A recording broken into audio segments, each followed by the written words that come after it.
live on YouTube in the Pro Singer Success Collective today, talking about how your body posture and how your body alignment is affecting your singing and how to optimize it. So when I am talking about body posture and body alignment for singing, what I'm really talking about is how we create the most open, optimal channel of energy in the form of sound to move through our body and be received by the audience as the sound and the performance and the energy that they receive. Because your job is to create the biggest possible impact on that audience, but you can't do it if that sound is being misdirected, held back, waylaid, all these things by either your technique, your mindset, or in this case, if those two things are being affected by how you use and live in your body. So the very biggest way that I see singers' posture, alignment affecting their sound is by how their rib cage affects their diaphragm. So, as you know, your diaphragm looks like a plunger, like a dome, and it lives right up in the base of your rib cage, okay? If my body posture, my body alignment is in a way, without even realizing it, ever so slightly here. Like you would never say if you saw this that I have awful posture. It's not like I'm like this, you know what I'm saying? But if my posture, my alignment is ever so slightly here. Did you see how my rib cage just sat down on my diaphragm?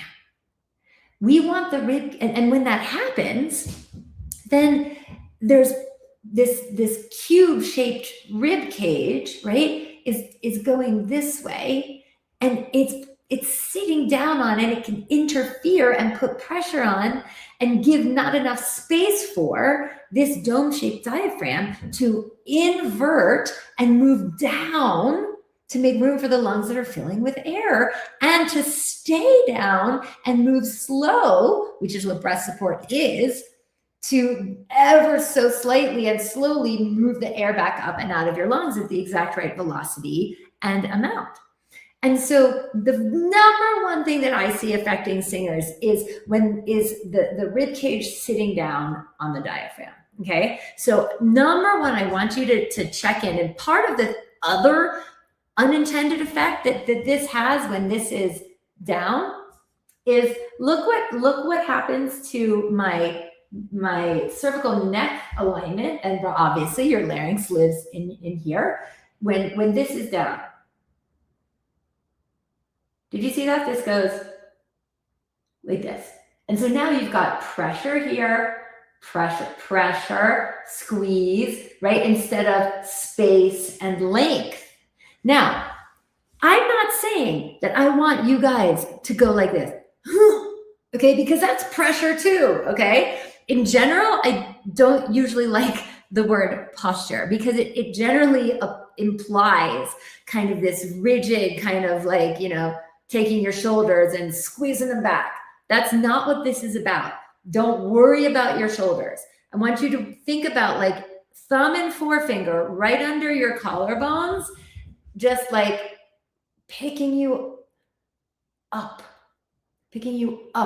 off your diaphragm. Get your rib cage off your diaphragm. And when you do, your shoulders will go into their right position. Your head and your neck will be in its right position. If you're having trouble feeling this, an added thought you can have is, number one, pick your rib cage up off of your diaphragm and then feel your shoulder blades sliding down your back.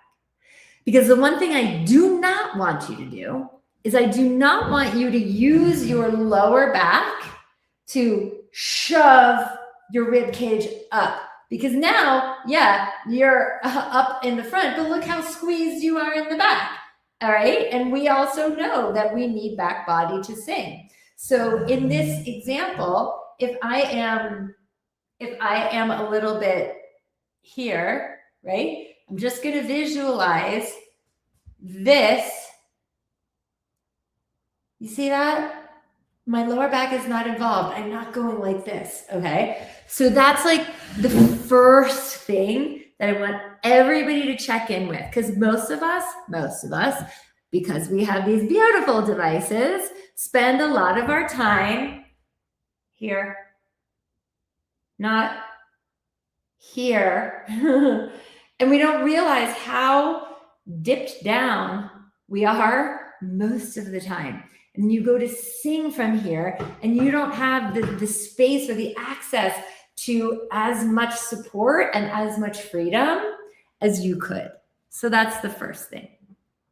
The second thing that I want you to just play around with when it comes to alignment, right, is understanding the ways in which your thoughts and your mindset and your thinking affects your posture and your alignment. So I had a singer that I worked with almost over a decade ago now, and he's a tenor and he's very tall, like NBA basketball tall. I think he must have been 6'5" or something like that. And because he was the tallest of pretty much everyone in his grade, he was always the tallest, okay? Like his experience of the world is that most of the world is below him because he's so tall. And so just merely by trying to make himself fit in and experience the world that's a little bit lower, he's here without realizing it. And he's a classical singer, and he would go to sing his arias like this. But look, now we're in the same place. You know what I'm saying? Merely because he wasn't owning his stature. He was trying to make himself fit the size of everything else. You know what I mean? Owning his space, owning his stature. It wasn't because of the phone or any of these other things. It was because like his mindset was telling him like, you can't be big. You have to fit yourself into the boxes that everybody else is in that size. You know what I mean? Another singer I had, she was the youngest of, I want to say like 10 kids or something, like many, many kids. And she was the youngest in her family. And in her family, the way she learned to get along was to just not be heard, not be seen, just not make her needs known, just to kind of go along to get along. And she made herself very small. And so in her body habit, it was very much the same thing. Don't look at me.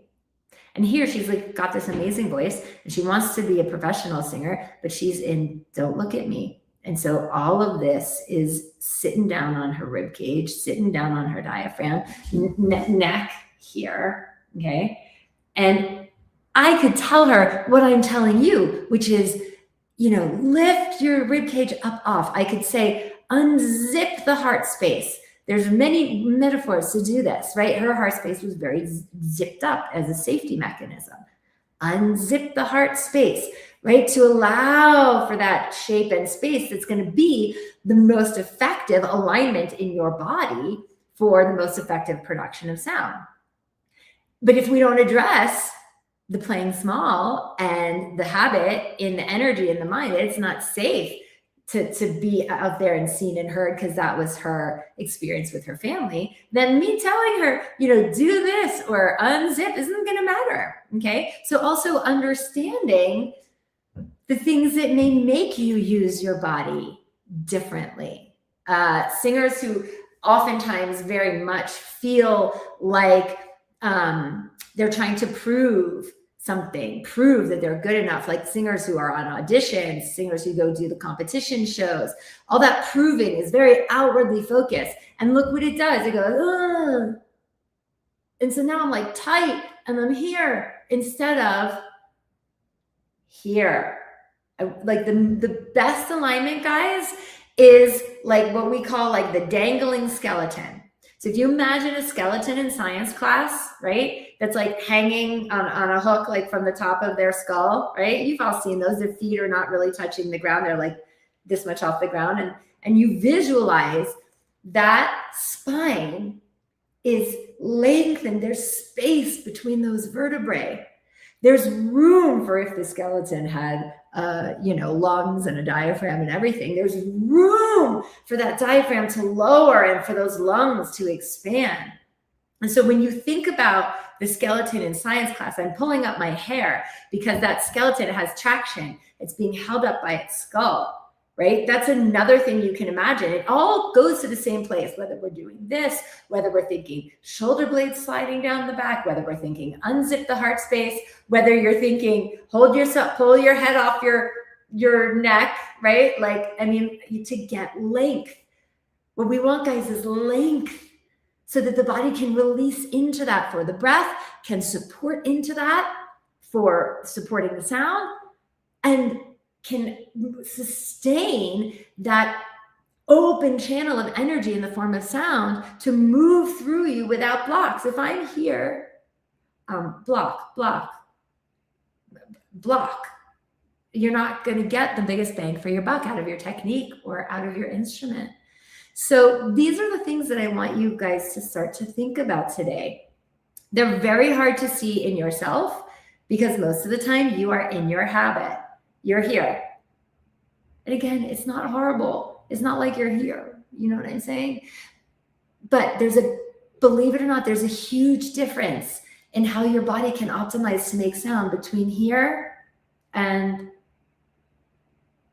here. So start to notice, check in with your body.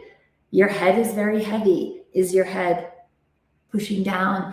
And the gentle S curve of your spine becomes like this because it's like, you know what I mean? Or are you like a slinky, like pulling the slinky apart? Okay. Start to notice, because you guys, you can't change what you are not aware of.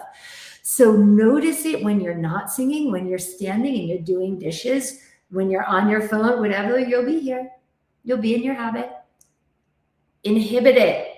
Make a different change, make a different choice. Shift it in the moment when you're not singing, so that your body starts to have an experience in that alignment for when you go to sing, because you're spinning a lot of other plates when you sing. And so if you're not used to using your body in this way when you're not singing, it's harder to do when you are singing. But then when you do go into your practice, start with being aware of it in your vocal practice. So if you're doing lip trills, right, you might be here. Well, that's not going to help me. Check in. Oh my gosh, I'm in my habit. Or I'm in my habit. And then do your lip trills. So bring it into your daily practice with your technique practice. Make it a part of your technique practice, because your technique will work better for you and more consistently for you when your body is in that open alignment to receive air, to support sound, and to move vibration. So these are some of the things that we work with the singers on in our intensive training program, like ad nauseum. In fact, I was doing a live workshop weekend in Los Angeles this past weekend, on Saturday and Sunday this past weekend.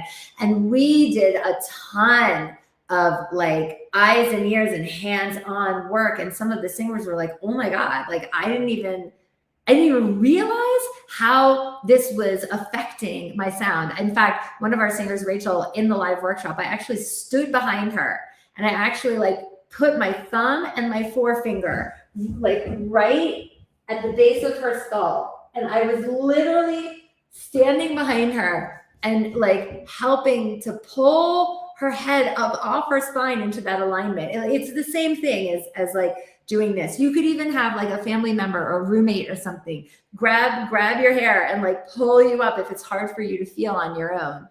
But the sound difference is insane. It was so insane. She was shocked. We were all oh my God, but I know this works, guys. I'm not giving this to you to think about because, I just need to go live, so pay attention to it.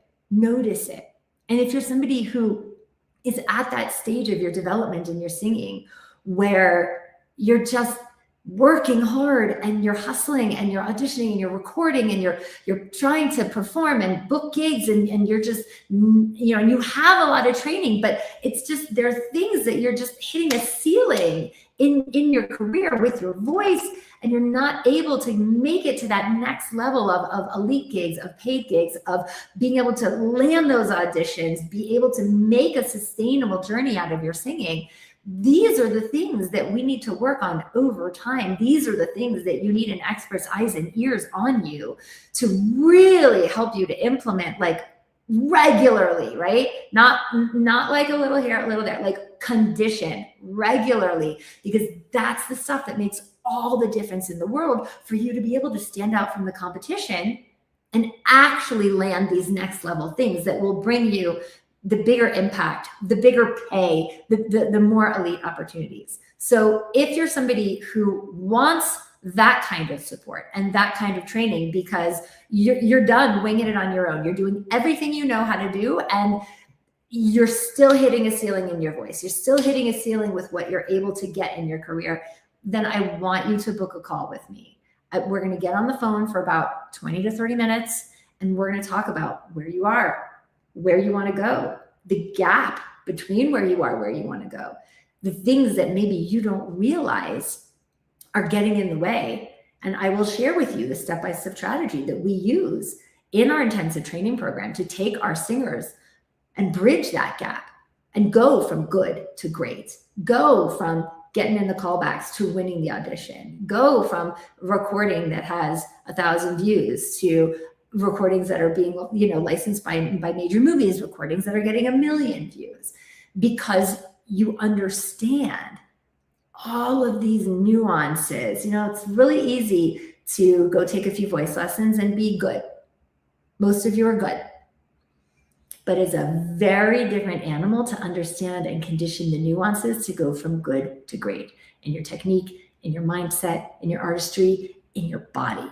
So that's what we do in the intensive training program. And I will share with you how we do that on this discovery call. And if you would like to work with us to do that, then I'll show you what that looks like.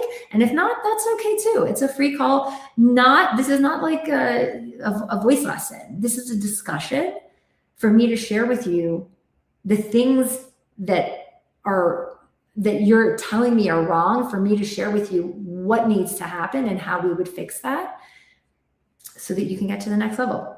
So I'm going to put the link to book a call with us in the comments if you're watching on Facebook. It's already in the video description copy if you're watching on YouTube. And wait, I'm going to put it right there. Okay. So it's already in the video description copy if you're watching on YouTube. Don't be shy. If you've been watching my content for a while, if you have come to a boot camp or a workshop or one of our free workshops, this is the next indicated step. If you keep doing what you've been doing, you're going to keep getting what you have always gotten. If that's cool with you, cool. But if it's not, then let's talk. Okay, guys, I will see you next time. Go check in with your body and start to make a different choice. Bye, everybody.